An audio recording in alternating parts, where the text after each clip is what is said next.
Hello everyone, welcome to another lecture of Botany Optional UPSC Lotus IS and आज हम discuss करेंगे about the T4 bacteriophage.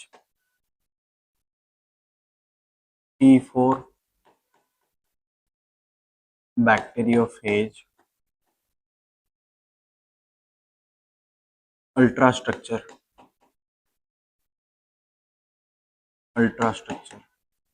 Okay, so ये एक previous year question है एक 10 marker question में 7 mark का ये पूछा गया था कि explain the structure of T4 bacteriophage with a diagram.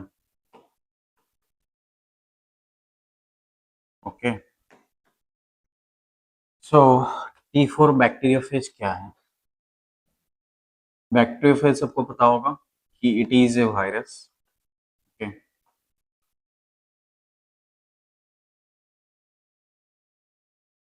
It is a virus which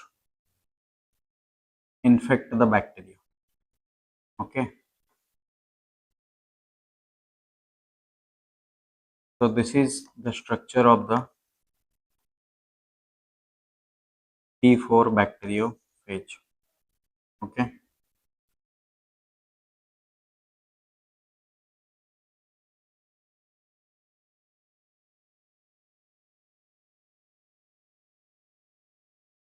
these are the tails.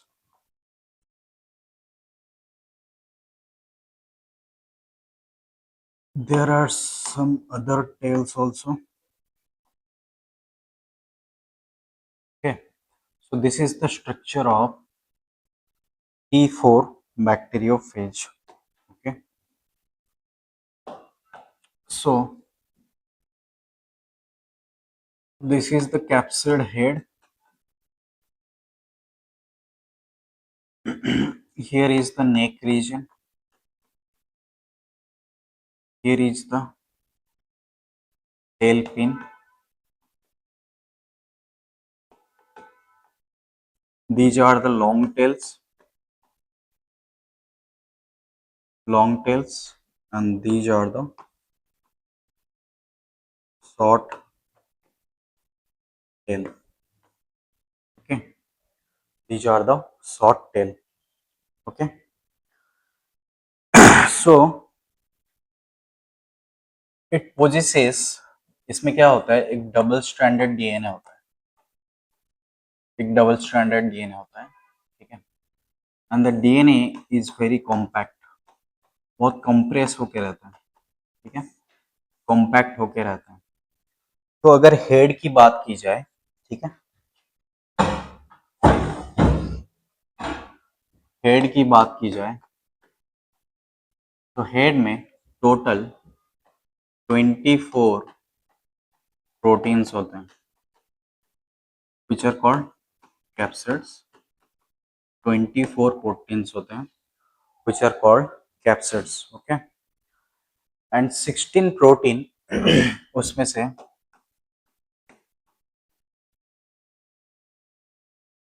प्रोहेड बनाते हैं. प्रोहेड फॉर्मेशन. प्रोहेड क्या है? प्रीमिटिव हेड है जो वायरस असेंबली के टाइम बनता है, ठीक है. प्रोहेड बनाते हैं 16 प्रोटीन, ठीक है. उसके बाद 5 प्रोटीन क्या करते हैं? 5 प्रोटीन करते हैं डीएनए पैकेजिंग. ओके, 5 प्रोटीन करते हैं DNA packaging.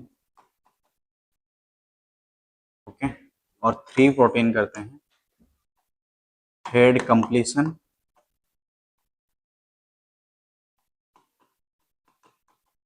And stabilization.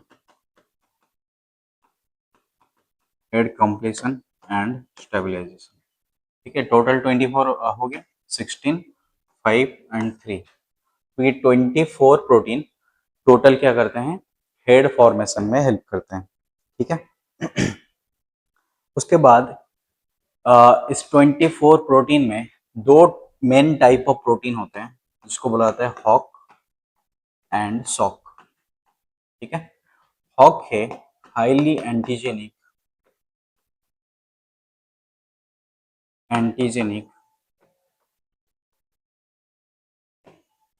Outer capsid protein, highly antigenic outer capsid protein. ठीक है, highly antigenic outer capsid protein. और सॉक क्या है, सॉक है स्मॉल आउटर कैप्सिड प्रोटीन।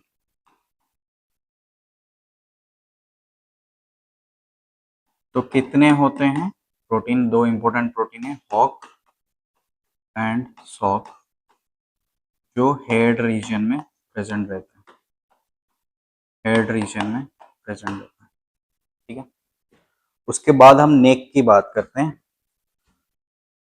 जो नेक होता है, ठीक है, उसमें जो नेक होता है, मैं दिखा देता हूँ यहाँ पे। जो नेक होता है वो क्या करता है, ये रीजन जो नेक है, ये क्या करता है, बैक्टीरिया की हेड को फ्लेक्सिबिलिटी देती है। ठीक है, gives flexibility,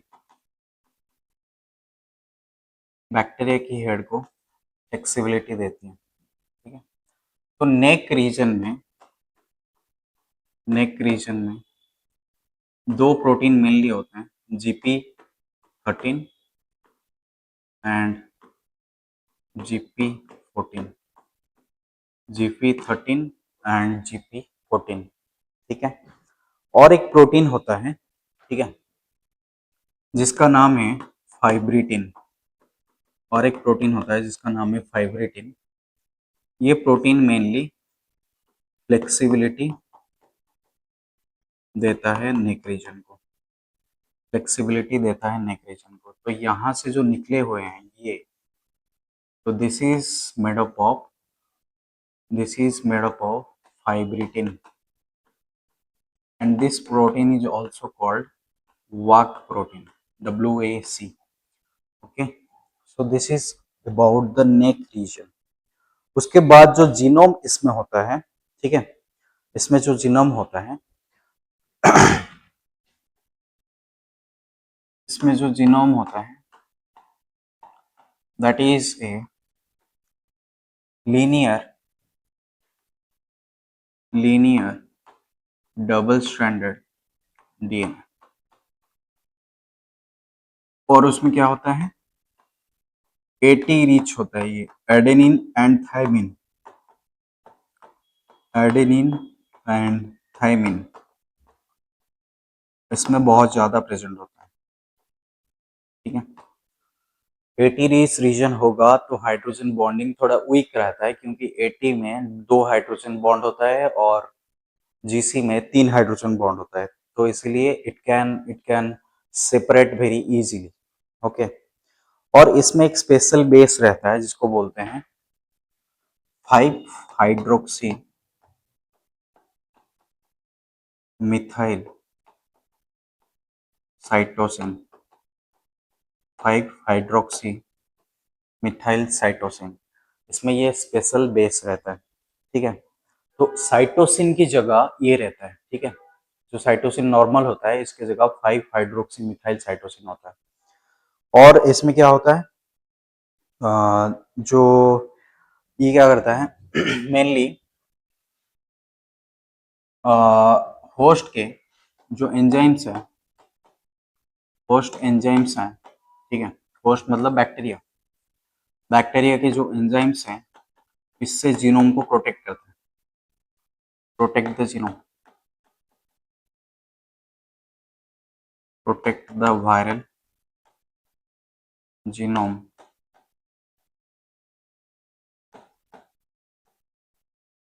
from host enzymes.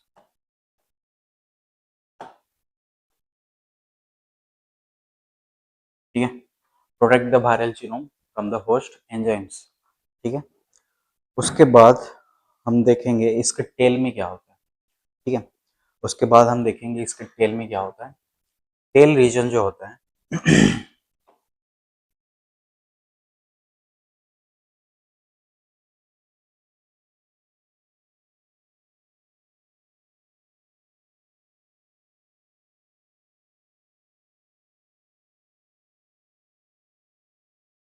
तो इस रीजन को बोला जाता है टेल सिथ। टेल सिथ, ठीक है। इसमें ये सिलेंडरिकल स्ट्रक्चर्स दिख रहे हैं। ठीक है, इस सिलेंडरिकल स्ट्रक्चर्स में एक इनर ट्यूब होता है, इनर ट्यूब होता है, ठीक है, एक आउटर ट्यूब होता है, एक इनर ट्यूब होता है, एक आउटर ट्यूब होता है। ठीक है, इनर ट्यूब होता है, आउटर ट्यूब होता है। Suppose this is the inner tube, this is the inner tube, and suppose this is the outer tube। ठीक है, जो इनर ट्यूब होता है that delivers DNA into the bacteria,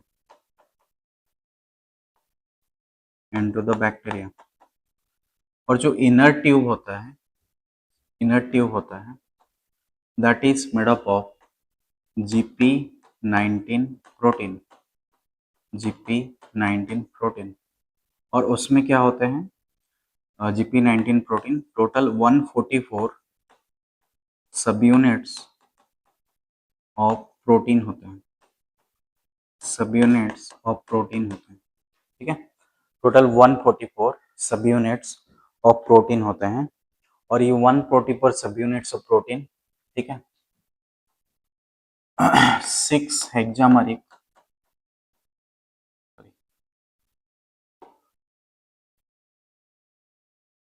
144 सब यूनिट प्रोटीन 24 हेक्सामेरिक हेक्सामेरिक रिंग्स में arranged है, अरेंज्ड है। मतलब ये जो एक रिंग आप देख रहे हैं इसमें टोटल 6 प्रोटीन्स हैं और ऐसे 24 हैं। ठीक है, तो टोटल कितने हो गए, 24 इंटू 6 इक्वल टू 144। ठीक है, और जो आउटर ट्यूब है, आउटर ट्यूब है that is made up of GP18 protein, GP18 protein. ठीक है, GP18 प्रोटीन से बना हुआ है। एंड इसमें भी क्या है, 144 सब यूनिट्स हैं, 144 सब यूनिट्स हैं एंड 24 इंटू 6 पैटर्न में है, pattern of rings. 24 into 6 pattern of rings इसमें होता है। उसके बाद ये जो आउटर शीथ है ना, ये कॉन्ट्रैक्टाइल है। ठीक है, आउटर शीथ है, जो आउटर शीथ है वो कॉन्ट्रैक्टाइल है। क्या है, कॉन्ट्रैक्टाइल है। इसका मतलब समझो, जो आउटर शीथ है तो ऐसे कॉन्ट्रैक्ट होगा और इनर शीथ जो उसके अंदर होगा वो पेनिट्रेट होगा। कहाँ पे, वो पेनिट्रेट होगा बैक्टीरियल सेल वॉल में। ठीक है, बैक्टीरिया के अंदर। तो आउटर शीथ ऐसे कॉन्ट्रैक्ट होगा, ऐसे ही सपोज ये इसके अंदर है। ठीक है, आउटर सिक्स ऐसे कॉन्ट्रैक्ट होगा ऊपर और ये नीचे जाएगा और बैक्टीरिया के अंदर घुस जाएगा और उसके बाद वो डीएनए को ट्रांसफर कर देगा। ठीक है, तो ये है, तो outer sheath is contractile. Okay, ये जो प्रोटीन्स प्रेजेंट होते हैं वो कॉन्ट्रैक्टाइल होते हैं। उसके बाद, उसके बाद उसके नीचे आता है बेस प्लेट। ठीक है, उसके नीचे क्या आता है,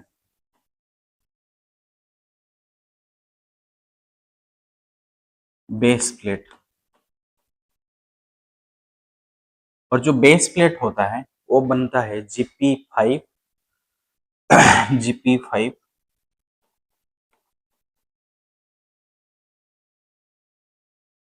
GP5, GP27, GP26, GP29, 4 protein हो गए, एंड GP51, GP51, GP28, ठीक है। तो इतने प्रोटीन्स इसमें होते हैं, ठीक है। और GP5 और GP27 के पास GP5 प्लस GP27 के पास एक स्पेशल मैकेनिज्म होते हैं जिसको बोला जाता है लाइसोजाइम एक्टिविटी, लाइसोजाइम एक्टिविटी, ठीक है। GP5 एंड GP27 के पास होते हैं लाइसोजाइम एक्टिविटी। तो ये क्या करता है मेनली, इसका 3 काम रहता है, ठीक है। जो बेस प्लेट होता है, ठीक है, बेस प्लेट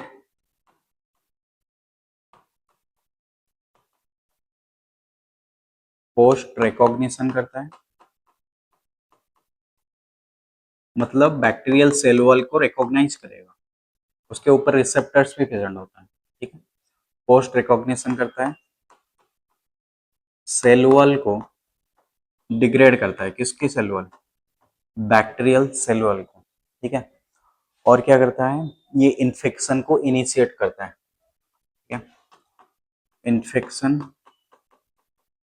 इनिशिएशन करता है, इन्फेक्शन इनिशिएशन करता है, ठीक है। इतना क्लियर है। उसके बाद आ जाते हैं tail fibre and tail pins में, ठीक है। तो tail fibre and tail pins, suppose this is the tail sheath region, this is the base plate,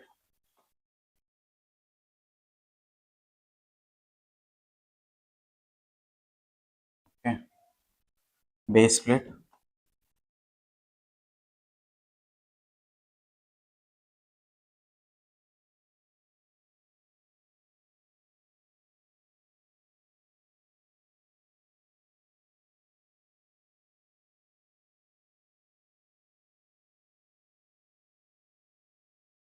is the base plate, और यहां से निकले होते हैं क्या, पिंस, यहाँ पे निकले होते हैं tell fibres, these are the long tail fibers, long tail fibers, and these are the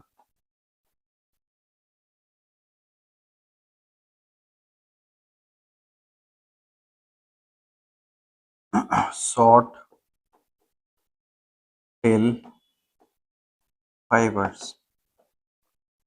अगर लॉन्ग टेल फाइबर्स को मैं ड्रॉ करूं, लॉन्ग टेल फाइबर्स जो होते हैं, ठीक है, यहाँ पे ऐसे एक फाइबर होता है और ऐसे एक फाइबर होता है, इसके बीच में एक ट्रायंगल शेप्ड प्रोटीन रहता है, ठीक है, इसके बीच में एक ट्रायंगल शेप्ड प्रोटीन रहता है, ठीक है।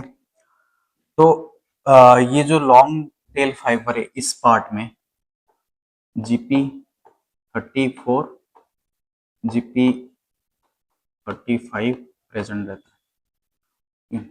और इस पार्ट जो बना हुआ है GP36 एंड GP37 से बना हुआ है, ठीक है।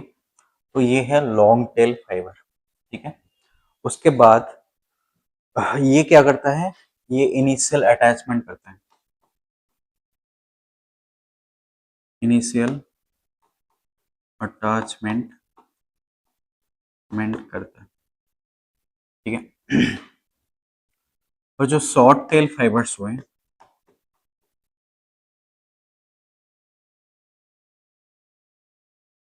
वो बने हुए हैं GP12 प्रोटीन से, GP12 प्रोटीन से, और इसके ये जो प्रोटीन्स हैं ये किस फॉर्म में होता है, ट्राइमर के फॉर्म में होता है।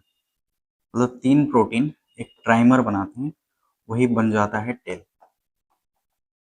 This is the short tell.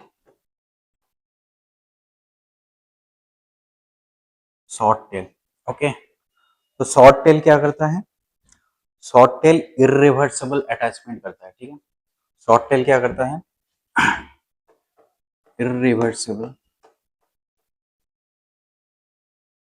Attachment करता है। मतलब यहाँ पे जो बाइंडिंग होगा, जो शॉर्ट टेल जो बाइंडिंग करेगा वो कभी वापस नहीं आएगा, मतलब रिवर्सिबल नहीं होगा। इरिवर्सिबल अटैचमेंट करता है, ठीक है। ये अटैचमेंट रिवर्सिबल नहीं होगा, ठीक है। उसके बाद इन फाइबर्स के ऊपर क्या होते हैं ना, पिन्स होते हैं, ठीक है। इन फाइबर्स के ऊपर क्या होते हैं, पिन्स होते हैं। ये पिन्स क्या करते हैं, पेनिट्रेशन करते हैं, पेनिट्रेशन करते हैं। पिन्स क्या करते हैं, पेनिट्रेशन करते हैं, एंकरिंग करते हैं, ठीक है। तो ये था T4 बैक्टीरियोफेज। आई होप आपको समझ में आया, ठीक है। तो मैं बता देता हूँ फिर से क्या क्या हम पढ़े। तो हमने स्ट्रक्चर देखा और पहले हेड का स्ट्रक्चर पढ़ा, ठीक है। उसके बाद ये प्रोटीन याद रखना, हॉक एंड सॉक। उसके बाद हमने नेक रीजन का पढ़ा, नेक रीजन में ये प्रोटीन्स होते हैं। जीनोम का स्ट्रक्चर पढ़ा एंड उसके बाद हमने देखा इसका टेल सीथ का स्ट्रक्चर, ठीक है, outer tube and inner tube. उसके बाद बेस प्लेट का स्ट्रक्चर एंड उसका फंक्शन। उसके बाद हमने देखा टेल फाइबर्स जो होते हैं, long tail fibre and short tail fibre, उनकी डिटेल्स, ठीक है। आई होप ये T4 के बारे में इनफ इंफॉर्मेशन है, आप इसको एग्जाम में यूज कर सकते हैं। And stay tuned to this playlist and I'll update next video। And हम PYQ के ऊपर भी फोकस करेंगे एंड आंसर राइटिंग के ऊपर भी फोकस करेंगे। तो if you have any doubt tell me in the comment section, okay. Thank you.